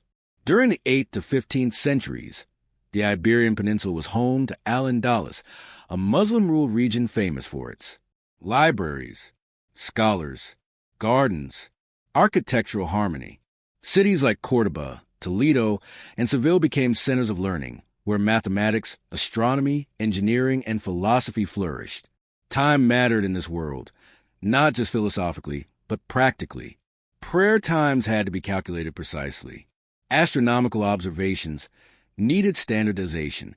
Agricultural schedules depended on seasonal tracking. Governance and court life required temporal order. In a world without mechanical clocks, scholars and bureaucrats turned to hydraulics. A clepsydra is one of the oldest known timekeeping devices. The name comes from the Greek kleptine, to steal, and hydor, water, literally, water thief. It works by filling or emptying a vessel at a consistent rate, marking the passage of time based on water level, often paired with weights, bells, or floating indicators. While water clocks existed in ancient Egypt, Babylon, India, and China, it was in Islamic Spain that they became tools of precision science. Islamic engineers refined and improved upon earlier water clock designs. Notable features included gear systems to convert flow into rotational movement, automata, mechanical figures that moved or chimed at intervals, multiple spouts for different time divisions, adjustable valves to account for changes in water pressure and temperature. These weren't simple bowls. They were complex machines, sometimes described in detail by scholars, though few survive today. The most famous inventor was Al-Zarqali Arzakel, an 11th century astronomer from Toledo, who constructed elaborate time-keeping devices calibrated to both solar and sidereal time. Water clocks were often installed in mosques to calculate the 5 daily prayer times, courtyards of palaces, where they added elegance to gardens and fountains, judicial offices to regulate hours of petitions and hearings, astronomical observatories for star tracking. In Córdoba, the Great Mosque may have used a clepsydra to track prayer intervals before mechanical alternatives were introduced. Some clocks were public, placed near city gates or in markets, providing a common reference for merchants and travelers. Under rulers like Abd al-Rahman III, Córdoba became both a political and scientific capital. Bureaucracy in Al-Andalus needed standardized time, tax collection deadlines, public announcements, legal proceedings, military schedules. Water clocks gave officials a non-arbitrary system to regulate civic life, especially important in a multi-ethnic society with Muslims, Christians, and Jews living under one administration. Clocks became, in effect, tools of social coordination. Water clocks were not always hidden indoors. In some Andalusian gardens, they were part of the aesthetic design. One account describes a marble basin with a central column. Water flowed gently through channels.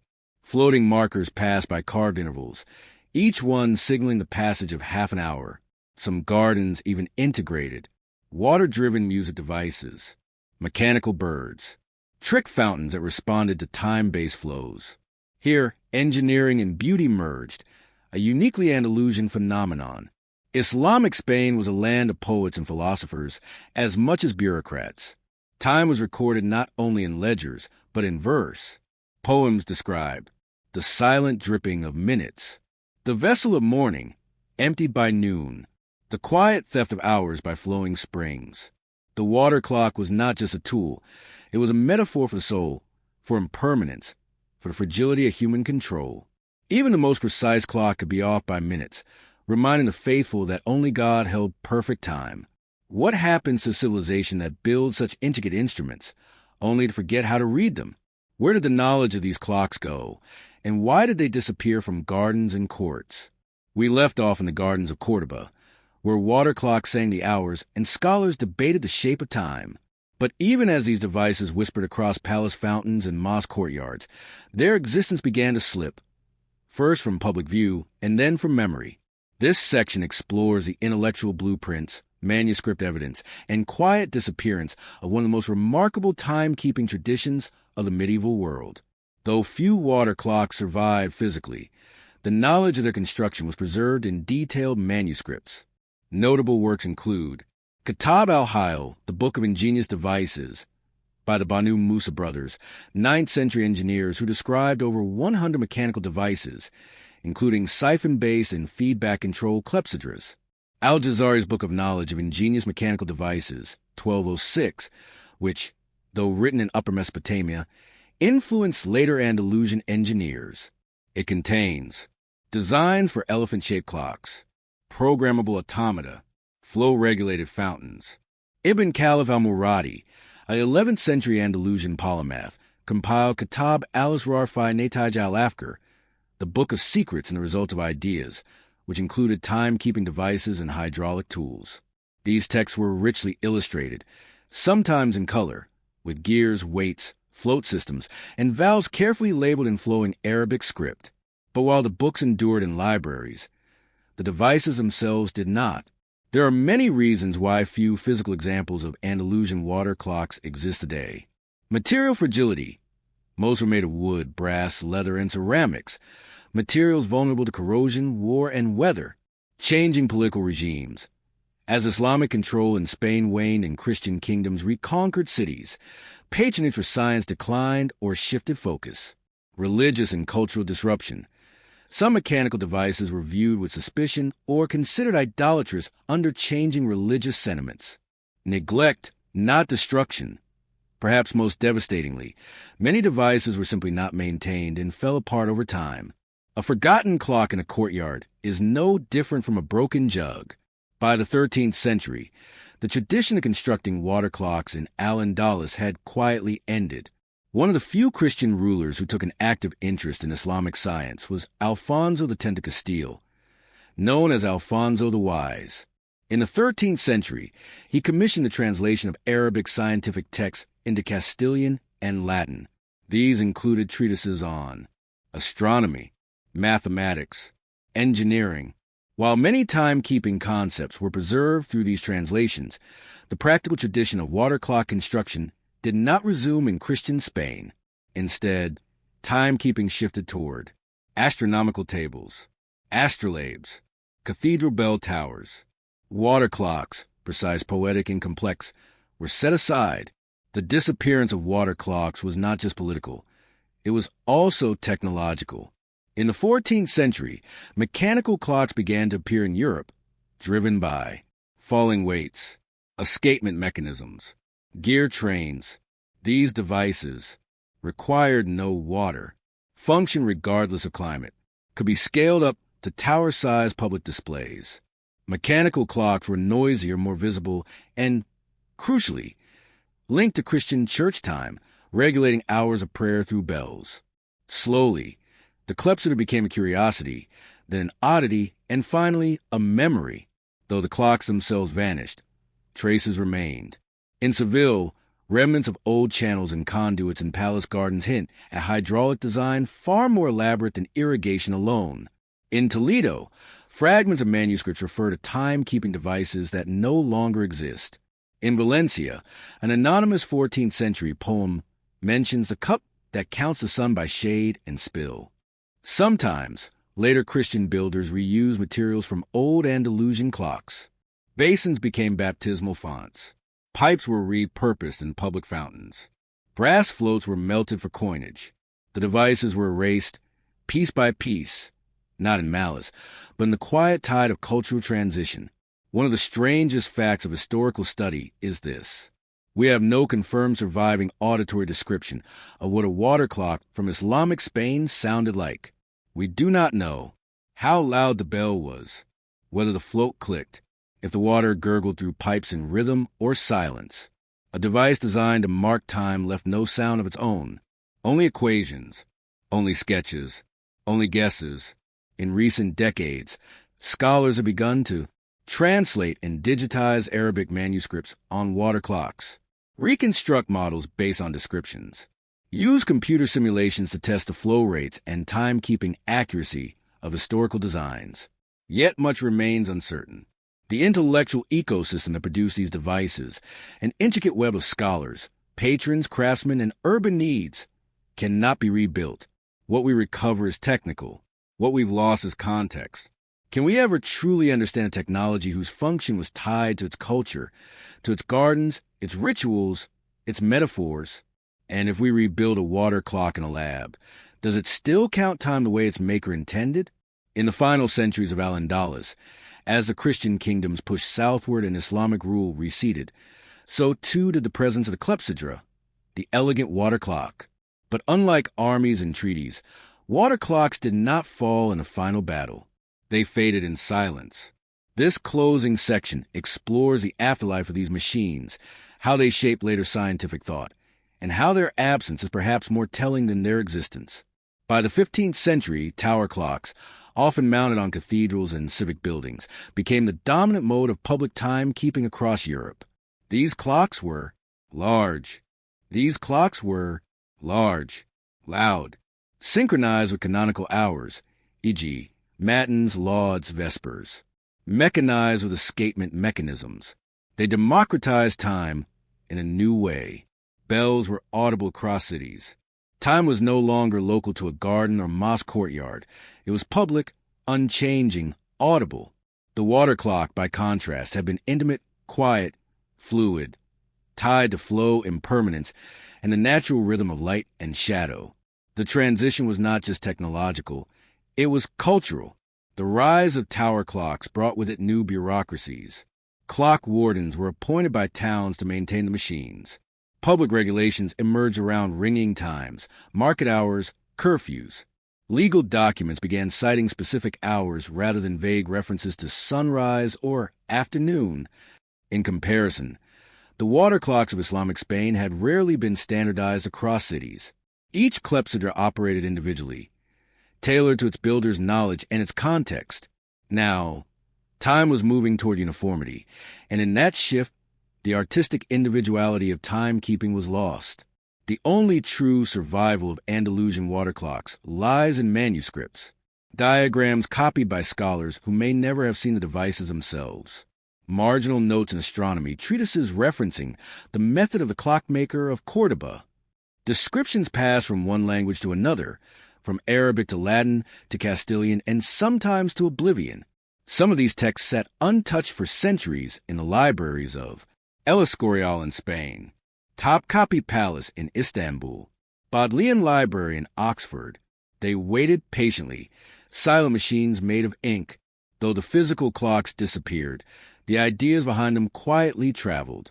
Concepts of flow regulation, feedback mechanisms, and hydraulic control found echoes in later Renaissance engineering. The work of Hero of Alexandria, preserved and annotated by Islamic scholars, inspired early modern automata in Italy and France. Even Leonardo da Vinci examined water-driven timekeeping methods in his notebooks. But these links were indirect, like light refracted through water. The legacy of the Andalusian water clock was not an inheritance, but a forgotten ancestry. Islamic scholars in Spain saw time not merely as minutes passed, but as moments of divine order, patterns in the heavens, flows that mirrored both nature and theology.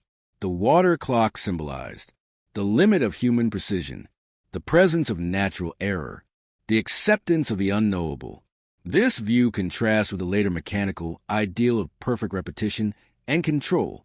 And in this contrast lies a question: what kind of time do we truly want to live by? Imagine now a courtyard, rebuilt from stone and story, a basin in the center, a bronze float gently rising, a carved bell that rings not by schedule, but by slow accumulation. No gears, no ticks, no marching of seconds, just time as water, returning to the earth, measured not for profit or punishment, but for presence. This is what was lost. Can something be called forgotten if its principles still shape our thinking? If its silence still speaks in how we divide our days? And if the clocks of Islamic Spain measure more than hours, if they measure grace, discipline, and curiosity, then what else do we count, unknowingly, every time we check the time? It is 1872, and the mist curls gently over the hedgerows of Bath, a fashionable English spa town. Behind high stone walls and neatly trimmed yews lies Miss Braddock's School for the Education of Young Ladies. Inside, a bell rings, not for joy or freedom, but for the changing of class. Young girls, aged 9 to 17, in stiff bodices and tidy ringlets, rise in silence. Their boots click softly on polished floorboards as they march, single file, to their next lesson, needlework and deportment. This is no finishing school for the idle rich, nor is it a modern institution of learning. It is a curious space between prison and parlor, shaped by expectations, regulation, and fear of failure. Here, education was not about knowledge. It was about discipline. This is a forgotten world of the Victorian ladies' school, where the greatest lessons were never written in books. In mid-19th century Britain, the purpose of educating girls was often not intellectual, but social.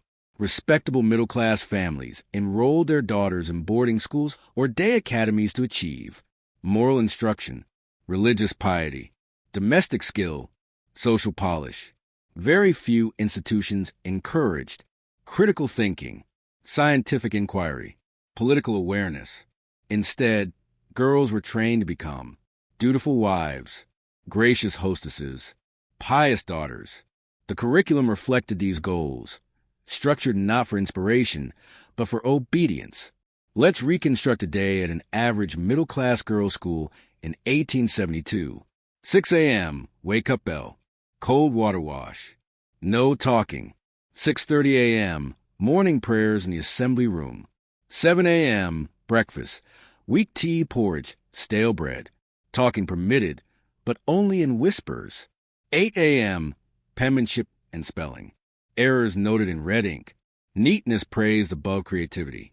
9:30 a.m., French dictation, girls required to stand while reciting verb conjugations.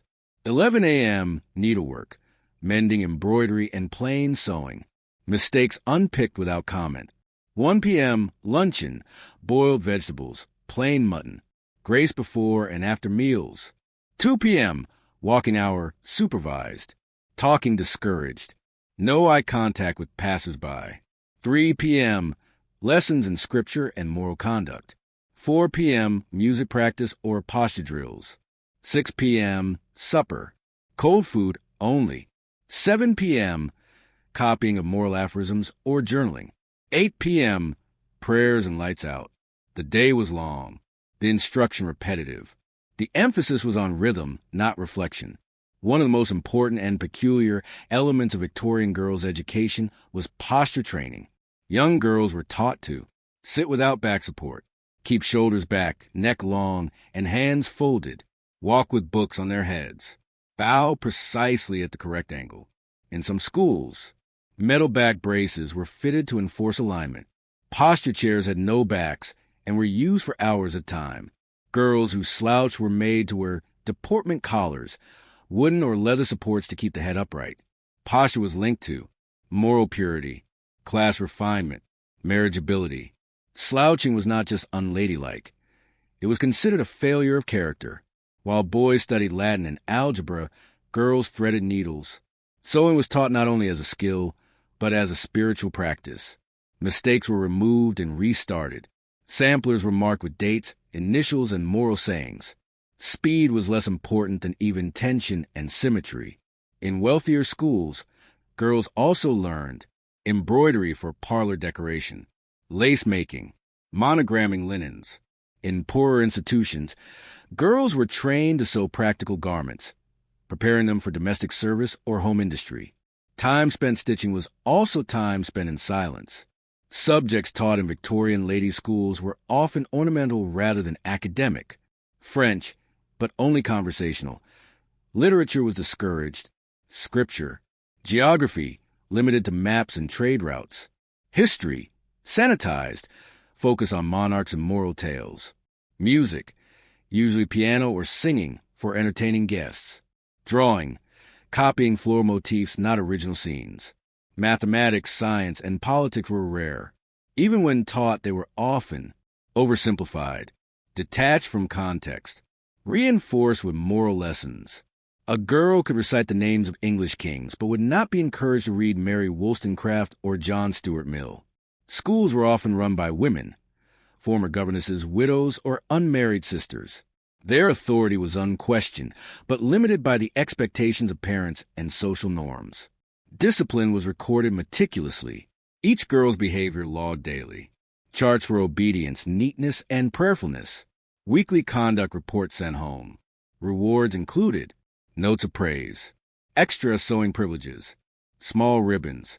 Punishments included copying lines, extra needlework, silent meals. It was an empire of routine where discipline replaced affection. Some former pupils later reflected on their experiences. "We were taught to disappear within ourselves," wrote one in an 1890 memoir. "I fear my ink blot more than the devil," recalled another. And yet, not all viewed it harshly. Some found in the order a kind of security, a scaffolding for a future life that required no questioning, only performance. What happens to a generation of women taught more about how to sit still than how to think freely? And did the silence they learned keep ever really leave them? The year is still 1872, but the season has turned. Autumn creeps across the gardens of Miss Braddock's School for Young Ladies. Leaves are swept into piles by the groundskeeper, but inside, little changes. The fire is lit, the chairs are straight, the bell rings precisely. And 27 girls repeat, for the 6th time that week, the correct way to curtsy before a bishop. As the cold settles in, so too does the discipline of etiquette, a strange and tedious performance, designed not for self-expression, but for social survival. At the Victorian Ladies' School, the dining room was a classroom in disguise.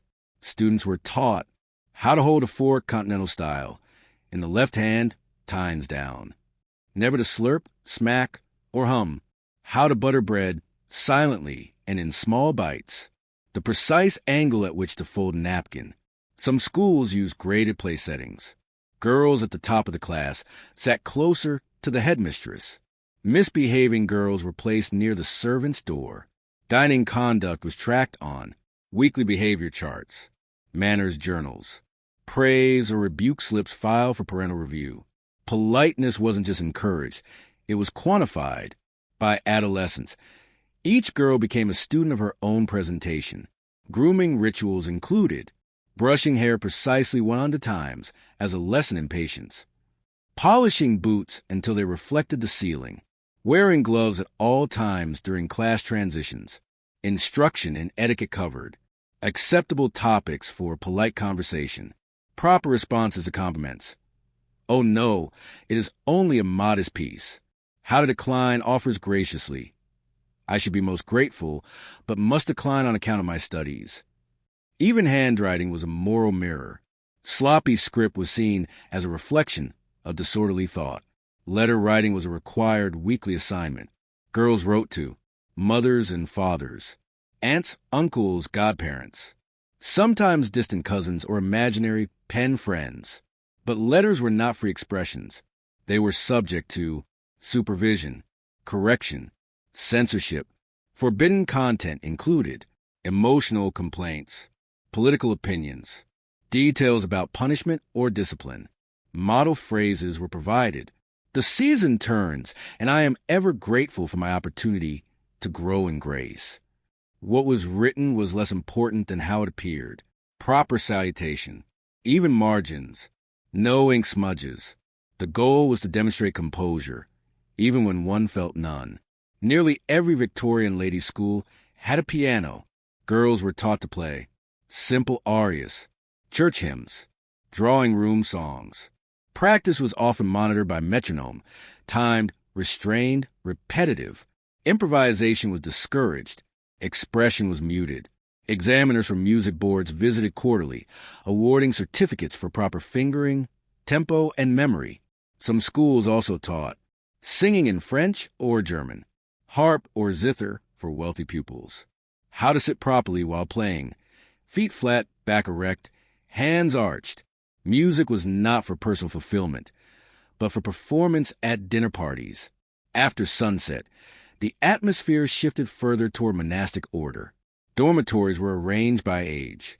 Rules included lights out precisely at 8 p.m., no whispering after the prayer bell, beds to be made with military precision, mattresses were filled with straw or horsehair, windows were opened nightly, regardless of weather, for moral freshness. A matron or senior girl walked the dormitory each hour to ensure compliance. Punishments for breaking sleep protocol range from early rising, silent breakfast, copying verses on obedience before comfort. At the end of each term, girls received detailed report cards that assessed not only academic performance, but conduct, cleanliness, humility, voice tone, gait. An example report might read, name, Harriet T. Smythe. Conduct, quiet but prone to sighing. Progress, makes neat stitches. Struggles with poise under pressure. Disposition, compliant but melancholic. Recommendation, continued emphasis on cheerfulness and posture. These reports were sent home, where parents might reply with scolding or praise, depending on the tone. Older girls, 15 and above, were offered occasional lessons in courtship etiquette. Topics included how to receive a calling card, the difference between a bow and a proposal, appropriate responses to a compliment, how to curtsy at varying depths based on rank. But much was left unsaid. Romantic affection was seen as a risk, a thing to be managed, not explored. The primary lesson was this: be agreeable, be modest, never allow excitement to show. What is the cost of learning to be agreeable before articulate, of measuring worth in gracefulness instead of understanding? And if these girls grew up to raise more girls the same way, what parts of themselves did they quietly forget how to find? The school year draws to a close. The hedges at Miss Braddock's School for Young Ladies are trimmed once more. A new set of needlepoint samplers is displayed in the front hall. The best handwriting from a year is copied onto linen banners and hung at the back of the assembly room. There is no grand ceremony, no speeches from students, no celebration of ideas learned.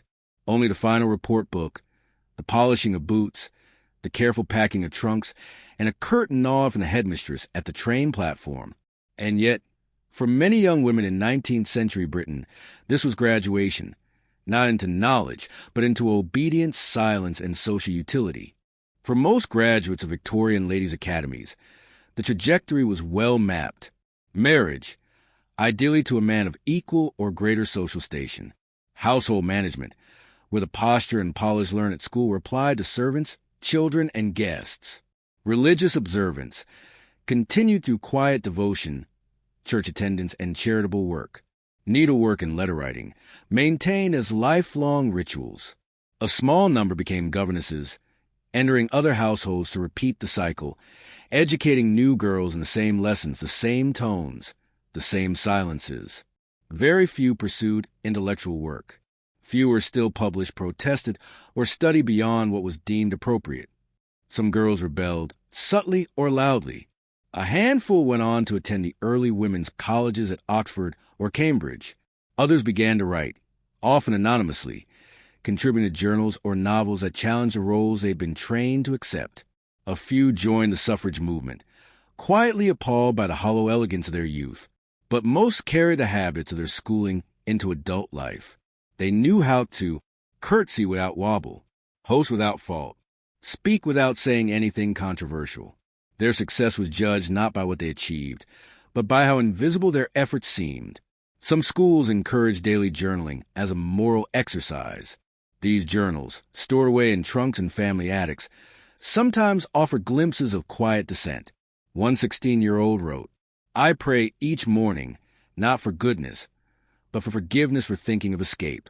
Another, "When I am praised, I feel hollow. When I am corrected, I feel myself retreat. I wish to feel neither." These were not political revolutions. They were internal resistances, private thoughts in a system that trained them to have none. What was not taught at these schools speaks as loudly as what was. Girls left without knowledge of economics or civic life, experience in debate or critical analysis, familiarity with their legal or political rights, encouragement toward art beyond replication, And yet they emerge with flawless stitching, upright posture, calibrated restraint, a deep and quiet loneliness that few were permitted to name. They had become, in the eyes of their instructors, successfully formed. By the late 19th century, voices of reform were growing louder. The Education Act of 1870 brought state-sponsored education to all children, girls included. Women's colleges gained legitimacy. Campaigns for suffrage and property rights began to shift public discourse. A new generation of girls read books by women who had questioned the same institutions they were forced to endure. By 1900, the most rigid schools began to close or adapt.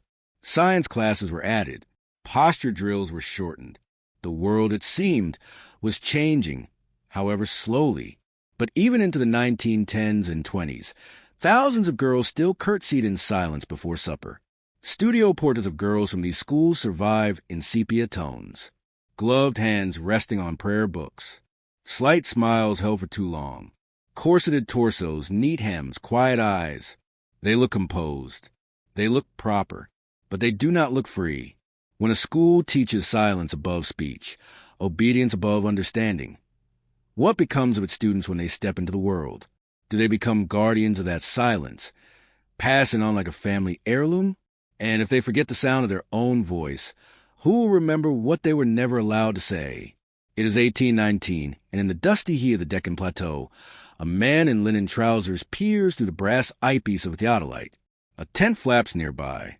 Assistants wait with notebooks and iron pegs.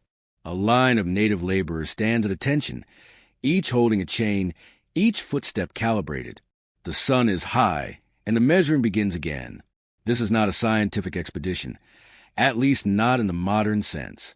It is part of the Great Trigonometrical Survey of India, a project begun by the British East India Company to measure, with tedious precision, the shape, size, and topography of the subcontinent. This is not the history of conquest through battle, but of bureaucratic geometry, of colonization by angle and altitude, of how chains, logs, and errors built an empire 1 mile marker at a time. By the early 19th century, the East India Company had transformed from a trading enterprise into a territorial power. Its goals were administrative and extractive, land revenue collection, military logistics, trade regulation. But there was a problem. They did not know what they ruled. Distances were uncertain. Elevations were estimated. Borders were vague. Maps were often symbolic or copied from older Mughal records. To tax effectively, to march armies efficiently, and to govern confidently, they needed to measure the land. Thus began a survey project that would last over 70 years and consume tens of thousands of lives. Surveying was not glamorous work. It required theodolites, instruments to measure angles between points, chains, standard length measuring chains, usually 66 feet long gunner's chain, leveling rods to calculate elevation changes, chronometers for timing, logbooks for every calculation, error, and note. Some theodolites used in India were so massive they required 30 men to carry them, packed in iron and transported by ox cart. Surveyors also used zenith sectors for astronomical observations, baseline measurement devices, including chains made of platinum, to reduce expansion from heat. Even slight miscalculations had to be corrected manually, using trigonometric tables, often compiled by hand, under flickering candlelight. Surveyors and their teams lived for months, and sometimes years, in the field. Daily life included early rising before the heat, calibration of instruments, chain laying across uneven terrain, marking stations every few hundred meters, recording every observation in multiple redundant logs. Camps were set up and dismantled dozens of times per week. Tents were carried, meals were basic, and correspondence with Calcutta or London took months. Danger was ever present. Disease, malaria, dysentery, snake bites, heat stroke, hostility from local populations, who feared, often correctly, that surveying meant new taxes. The work was not exploratory. It was repetitive and mathematical. Triangles were plotted from baselines. Elevations were reduced to trigonometric calculations. Longitudinal positions were checked via astronomical sightings. The key was standardization. From Karachi to Calcutta, every measurement had to be comparable. This meant uniform units, consistent tools, rigorous procedures. 1 degree of error in one survey line could throw off entire maps. And so, a culture of slow perfectionism emerged. The survey began in 1802 under Colonel William Lanton, a meticulous man who insisted on rechecking every measurement. His survey of the Southern Meridian Arc, from Cape Comorin to Nagpur, took decades. Lambton died in the field in 1823, still checking triangles. His successor, George Everest, after whom Mount Everest was later named, continued to work across northern India. Neither man finished the project, but their legacy was a bureaucratic momentum that could not be stopped. At times, the surveyors weren't just measuring land, they were measuring cosmic truths. Their work confirmed the curvature of the Earth, local gravitational anomalies, discrepancies between geodetic and astronomical positions.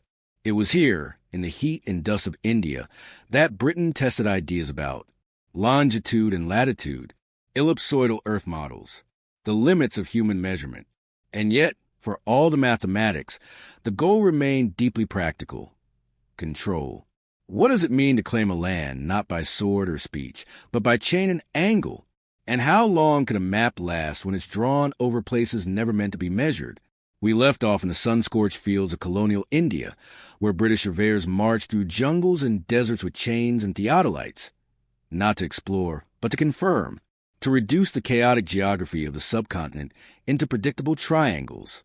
In this section, we examine how this process of measuring, so dry, so methodical, became a slow act of conquest, not through war or proclamation, but through documentation, adjustments, and the obsessive pursuit of perfect data. At the heart of the Great Trigonometrical Survey was a simple idea. You can map anything using triangles. By establishing a precisely measured baseline, surveyors create a series of connected triangles stretching across the subcontinent. Each triangle required a baseline measured physically with chains, angles at each vertex measured with theodolites, height and atmospheric corrections. From these, they calculated distances, elevations, and eventually maps accurate to within inches across hundreds of miles. This process was time-consuming, mathematically intensive, prone to accumulative errors.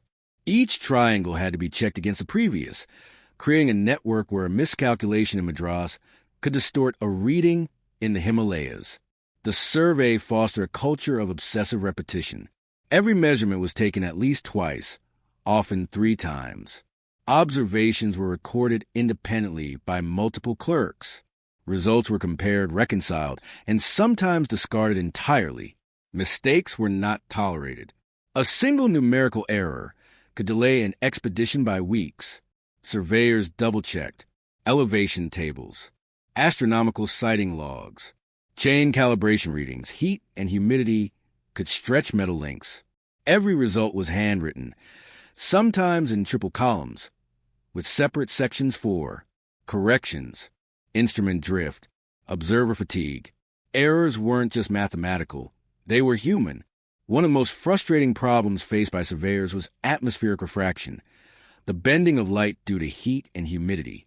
This meant theodolite readings could shift subtly. Surveyors often recorded 2 or 3 degrees of apparent variance, depending on the time of day. To correct this, they took sightings at dawn and dusk, applied empirical correction formulas, maintained weather diaries alongside their measurements. Each triangle on the map was, therefore, not just a geometric construct, but also a record of temperature, wind, elevation, and assumed error. Another silent challenge was magnetic deviation. Surveyors using compasses found local iron deposits skewed readings. Some regions, especially in the Himalayas, produced inexplicable magnetic behaviors. Instruments had to be recalibrated constantly. These anomalies were recorded, sometimes with handwritten notes like, "Compass shows east by 4 degrees, checked and confirmed, correction applied." The terrain was not just hard to cross, it resisted being measured. Perhaps the most famous and tedious challenge was the survey of the Himalayas, a feat that eventually led to the naming of Mount Everest. Between 1830 and 1855, surveyors measured peaks from hundreds of miles away using triangulation, calculated height corrections for Earth's curvature, refraction, and atmospheric pressure, created elaborate tables, including corrections for gravitational anomalies near massive peaks. Radhanath Sikder, an Indian mathematician working for the survey, was the first to calculate the height of the peak that would become Mount Everest. It was originally referred to simply as Peak 15, the final height after years of adjustment. 29,002 feet, astonishingly close to modern satellite readings. Behind the surveyors in the field were teams of Indian assistants, often undercredited, clerks, who transcribed and cross-checked observations, draftsmen, who inked the final maps, archivists, who stored logbooks and correspondence.